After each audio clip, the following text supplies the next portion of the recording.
Hey guys, welcome back to my channel. In this video, I'm going to talk about Instagram for teens.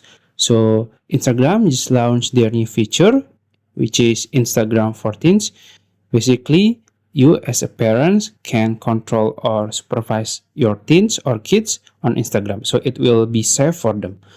If you want to supervise them, I will show you how to do it.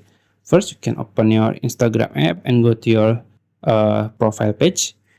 In this page, in your profile page, you can go to your top right corner here, and then you can scroll down until you find family center here. On for families, you can click it.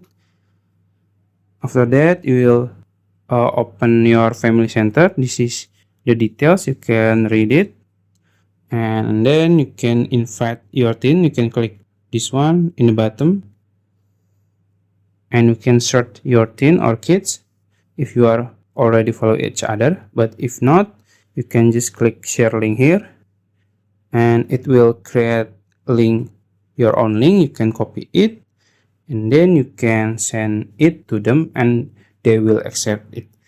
But if you want to cancel it, you can just click this and then click cancel invite, confirm it. That's it. If you found this video helpful, please like this video and subscribe to my channel. Thank you.